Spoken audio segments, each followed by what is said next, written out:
So this race is in the format of an individual time trial, the starts of which can be in one of two formats on Zwift, either the usual group bunch start where everyone starts together, or as you see here, the individual rolling starts.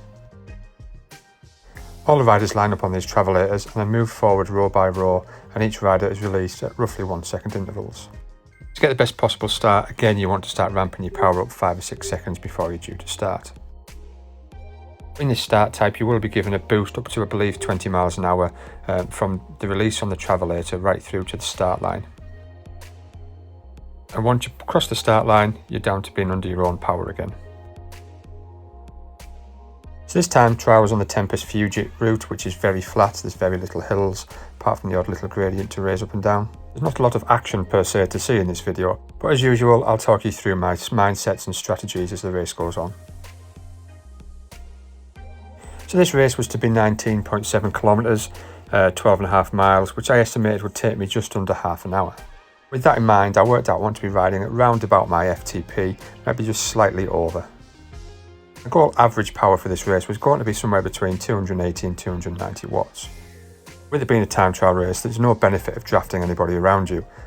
So my tactics at the start of the race was very much just settling into my goal power levels. And as it happens, I end up behind a rider who was riding at very similar watts per kilogram to me. I end up riding the first few minutes of the race directly behind him. Now whilst there's no benefit of being behind him and drafting, I was conscious I didn't want to be putting him off by being hanging around on his shoulder and half wheeling him all the time.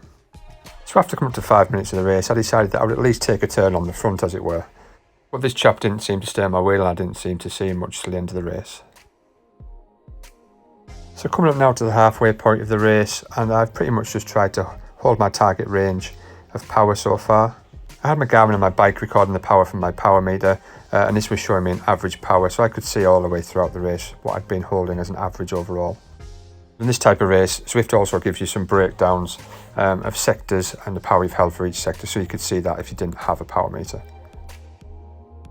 Other than trying to keep in my power range, I was just focusing on the riders ahead of me, trying to see if I could catch and overtake each one, and just keeping the power as smooth as I could.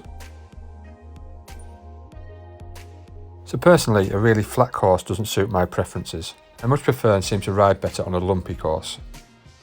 As you might have noticed from this video, you'll often see me getting out of the saddle, which is something obviously I wouldn't do in real life on a flat course, but getting out of the saddle, dropping a few gears and making it a little bit harder for myself.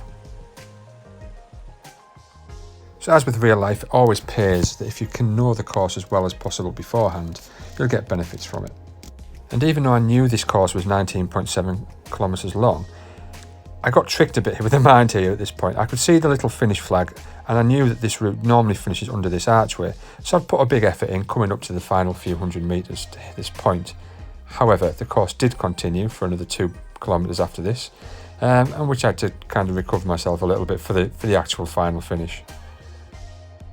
I was happy with my ride for the evening, just under 29 minutes for the 20 kilometres, and as you'll see on the screen, 286 watts, which was my targeted average as well.